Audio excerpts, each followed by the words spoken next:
this is Elizabeth with Callie's Clips and Crochet Creations. Today I'm going to show you some tips and tricks on how to help you make the new key tab ponytail, or otherwise called messy bun hat. If you follow anything in the crochet world, I'm sure you've seen a ton of messy bun hat patterns out there, and I didn't want to miss the opportunity to put my own personal design or ideas into one. I've seen a lot of chunky yarn ones, and I've seen a lot of pretty basic ones to work up quick because obviously people want to make them fast. So I came up with kind of a mix of those, and I wanted something fun but light, colorful, but not too hot, because I know a lot of places don't get super cold in winter. And even here, I'm in Oklahoma, and we may have had an ice storm a week ago, but today it's supposed to be almost 60 degrees. It's kind of warm to wear a thick, chunky hat outside. But if you're like a mom on the go like me, and you just need something maybe to run down to the bus or take kids to school in the morning, I like the opportunity to cover up my hair and put it up, but still keep a little bit warm to keep that cold chill off in the morning. So enough talking, I'm sure you're done with that. Let's move on to the tips and tricks on how to make this. Now, as I state with most of my videos, this is not a full tutorial, but if you're learning to read patterns and you're hoping to get the full pattern, my best advice is go ahead and pull up the blog listing where the pattern is and follow along with the video. This is it's an easy pattern, but it is rated intermediate because of a special stitch that is used. But I'm sure with a little bit of practice, if you know your basic stitches, that you'll be just fine. So let's get started. Let's first talk about the type of yarn that you want to use. You want to use any really worsted weight yarn will work. There is a gauge measurement in the pattern, so check that out on the blog and make a swatch if you're needing to check that out. I'm not a super loose crocheter, but I'm not a super tight crocheter. I have a pretty mild tension, so really you might want to check your gauge if you know that to adjust where you need to. What I used is this awesome new stuff I found from Hobby Lobby. I love this yarn, worsted weight, and you'll find it mixed in with all their solids and other colors that regular, but it is a worsted weight. It feels a little bit thinner. I would rate it more like a little bit more like Simply Soft, but thicker. And another mix of, if you've used Lion brand Heartland yarn, it's like that. And that's what I used in my original Key Tab series, which is kind of where this pattern came from. I've adapted my Key Tab Slouch, which is also a free pattern. It's a series of 4 free patterns on the blog. So if you've made that and you love that, you're going to love this. So moving on with that, this pattern comes in 4 sizes. I'm going to show you the doll version, but if you can make the doll version, you can make any size. This is such an easy pattern to adjust.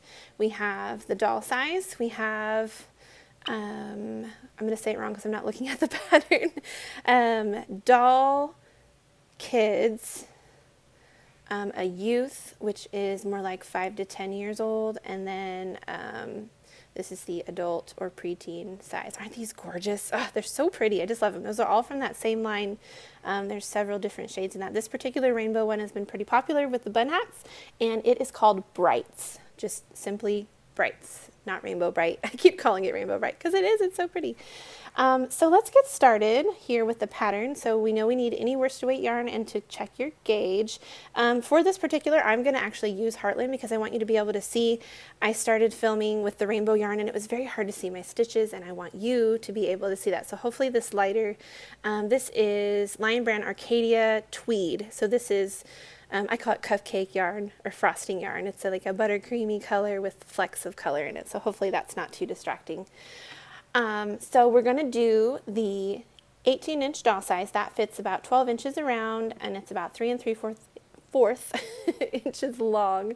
I feel like I can't talk today, and I apologize. I am a little stuffy, and hopefully I don't cough. I have a nice cup of warm tea while we're filming, but I'm just going to keep it real with you. I'll try not to sniffle and cough. It's just this winter weather changes around here in Oklahoma, so I apologize for that up front. Okay, so let's start with the ribbing on the doll hat. Each size has a different amount of stitches for the ribbing, so please check the size that you're making before you get started. In this case, we're going to have a ribbing of 3 single crochets. So to start that, leave a little bit of a tail to weave in later.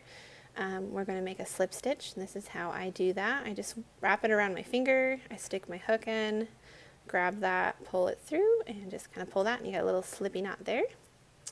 And simply chain 4, so wrap that around your hook. 1, 2, 3, 4. And again, these are tutorials. I kind of assume that you already know your basic stitches. Maybe one day I will sit down and make videos on how to do each of these stitches for you, but that's something we're working on as we're going to really focus on YouTube this year.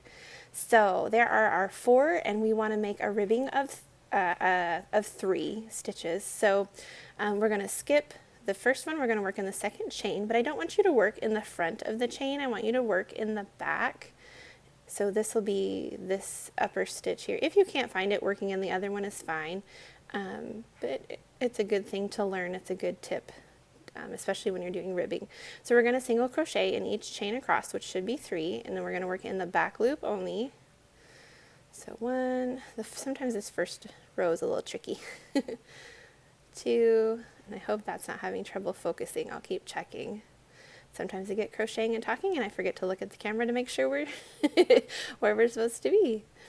So there is our first row, and what you're going to do from here, row 2, you're going to chain 1, you're going to turn, and then you're going to work in the back loop of each stitch across again. So working in the back loop. So if you don't know where the back loop is, again, these are your front loops. You've got your little V's here. Front loops, we're going to work always in the back loops, and that's going to make our ribbing, which is going to make our banding super stretchy. Well, not like super stretchy, but a little bit stretchy. So if you see the numbers seem like they're smaller than you would on a normal band, it's because this stretches more than a regular band. So again, and you are going to, oops, slippy yarn, set that down for a second so I tell you correctly. So for the ribbing, on row 2, you're going to repeat row 2 until the size around. So for instance, for the doll hat, it's 32 rows for the ribbing. Now I know it's a little boring, but once you get there, the fun part goes super fast for the special stitch up top. So I'm going to go ahead and make my ribbing, and I'll be back in a few minutes to show you how to do the rounds. Alright, I've just completed the ribbing row of 32 rows. At this point, this should be our beginning. If you're having trouble counting your rows, I just look at the ribbing bump and I count by 2. So 2, 4, 6, 8, 10, 12, 14, 16, 18, 20. 2, 4, 6, 8, 10 is 30, and 31, and 32. So if you're doing the even amount, you should end up on top and this on bottom, because we actually want to cover that up. So, and I'll explain that more in just a second. You're going to match up row 1 with row 32, simply like this.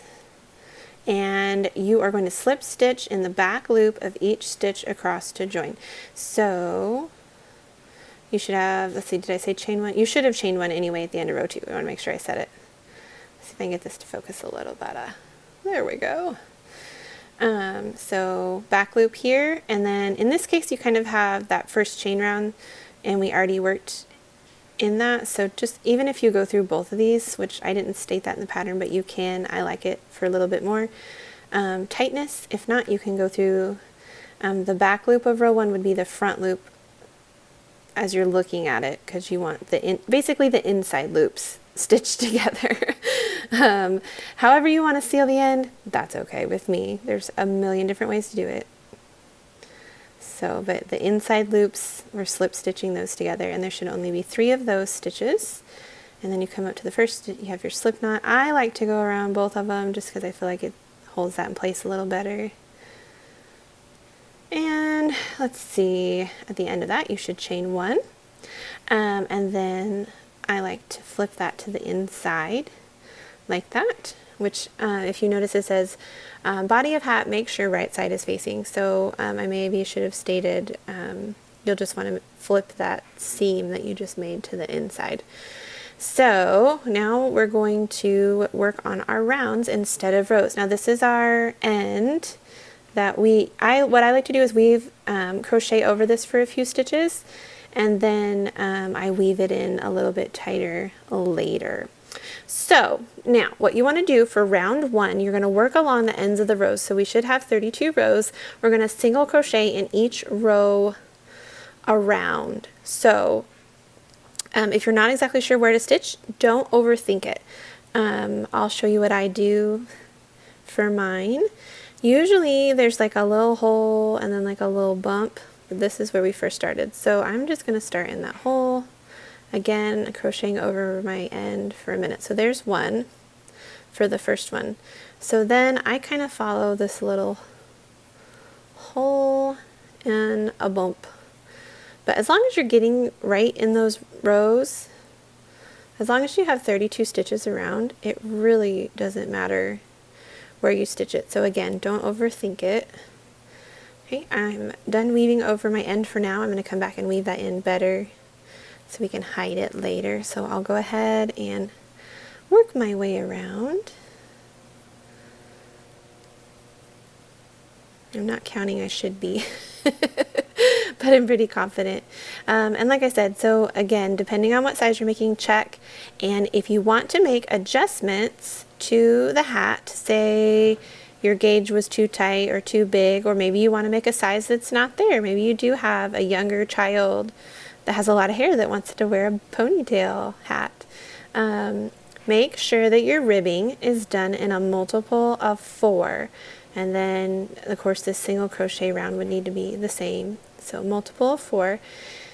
And then the next following stitch pattern will work for every row as long as it's a multiple of 4. Because you're going to work in 2 stitches and skip 2 stitches, work in 2 stitches, skip 2 stitches. So as long, that's how that works. Let me count. I may have just done an extra one. So we've got 1, 2, 3, 4, 5, 6, 7, 8, 9, 10, 11, 12, 13, 14, 15, 16, 20, 21, 22, 23, 24, 25, 26, 27, 28, 29, 30, 31, 32. Perfect. So always count to make sure you have the right amount. That would be super helpful. When you get to the end of round 1, we are going to join with a slip stitch to the first single crochet. So find your first single crochet, go into it, and just join that simply with a slip stitch. So now we're ready to move on to round number 2, and this is where we need to pay attention, because this is where we're going to learn that special stitch, the double crochet, 3 double crochet cluster. And once you learn how to do it, it's going to go super fast. So the first thing you're going to do, round 2, single crochet in the same stitch that you joined in, which is the first stitch of the row. Simple. Single crochet. The next thing you're going to do is chain 3. 1, 2, 3.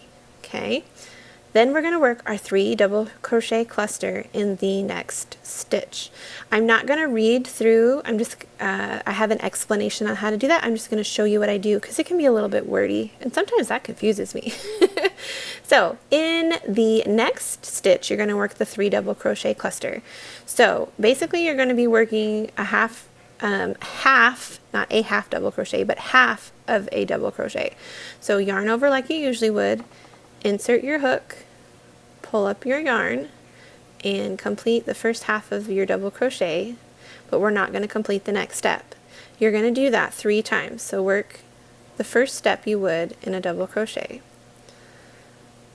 And do that again. That's where we get the 3 double crochet cluster. Now at this point, you should have 4 loops on your hook. We're going to make the cluster by yarning over and pulling through all 4. That gives us a 3 double crochet cluster. Then simply chain 1. I need to get some more yarn. I didn't pull from the middle, so it's on the outside.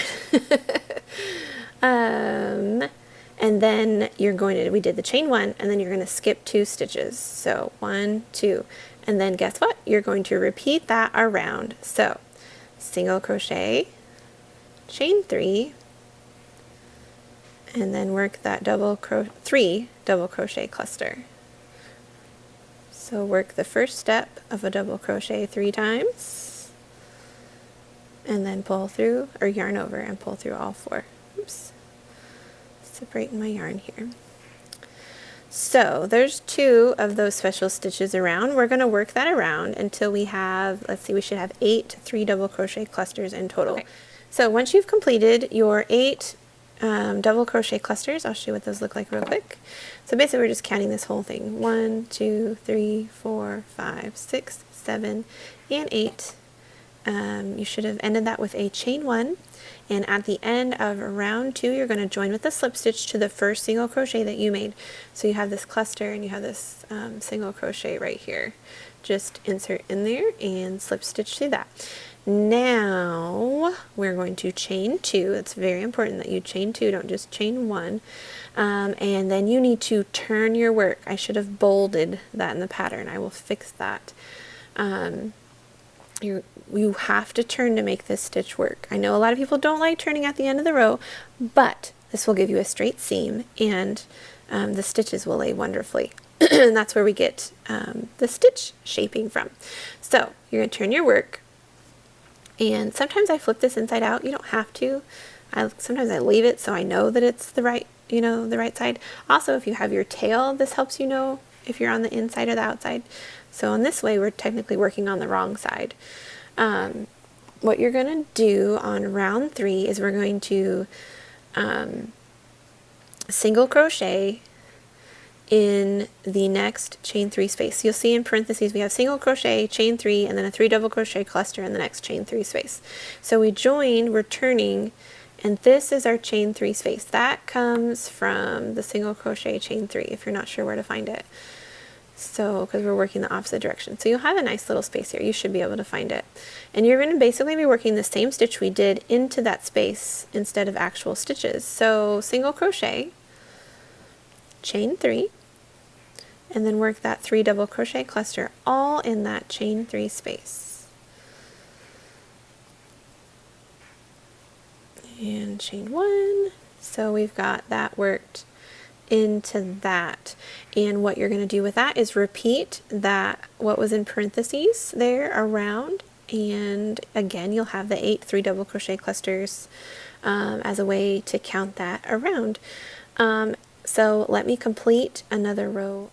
Alright, I think this is the last one, and if so we should have 8. So I love to count every round just to be sure. 1 2 3 4 5 6 7 and 8. Perfect. And this will be joined again to the first single crochet of the last row, and then you're going to chain 2 and work the other direction, and you're going to continue to repeat round 3 until you get the height that you need for your hat. There is no decreasing or increasing or anything extra. You just complete that same stitch for the height that you need. And to decrease, it's very simple. So I'm not even going to make all the rounds. We're just going to have this cute little short squeeze it in. So what we're going to do for whatever your last round is, you're going to you should have already chained 2, but you're going to chain 2, turn, and then find your chain 3 space just like we've been doing. Simply just do the single crochet like you did before. Okay?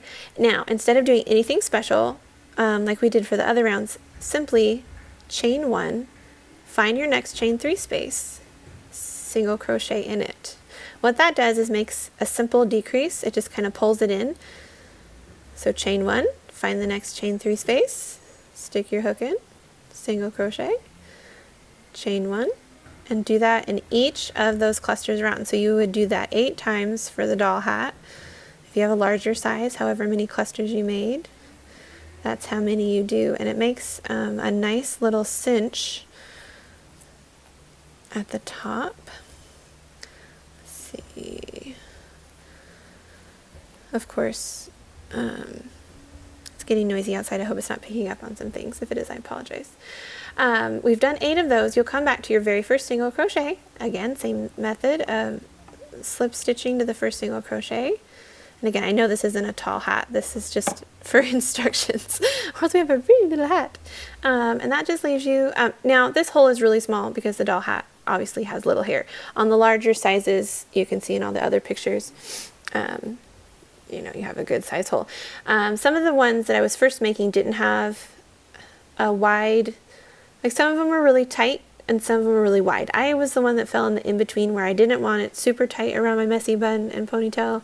I wanted a little bit of space, just because I have thicker hair, and I understand some people have thicker hair. So I think it's a good median size for each size. And if you have a doll, you'll see this is a great size hole. If you feel like the hole is too small, do a single crochet and chain 2, and it won't cinch it in as much, and that's where you'll get that adjustment from. So those are the tips and tricks on how to make these messy bun hats in any size. So again, those come in 4 sizes. If you need to adjust, just make sure that your ribbing is in a multiple of 4, and the stitching will work great around. Adding height is easy because you just repeat whatever that row is to the height you need it, and then when you're done, cinch it up with that simple single crochet chain 1 at the end. So if you do have any questions, you are always welcome to message me. You can leave comments below. Please be nice. Constructive things. If you do have something that you'd like to correct or help me with, you're always welcome in love to leave those below. And be sure to visit the blog and check out the other freebie patterns we have on the Key Tabs series. They are some of my very favorite ones I've ever done. And those will also kind of help you get started on those. Now the hat is written a little bit different, and it has a little bit of different stitching for decreasing around. So that won't help you make that for sure, but you could change it up if you wanted to. Thanks so much for watching this video. I hope it helped you make a messy bun hat, and I hope you make a ton for everyone you know, because I know they want them. Enjoy, and I will see you in the next video.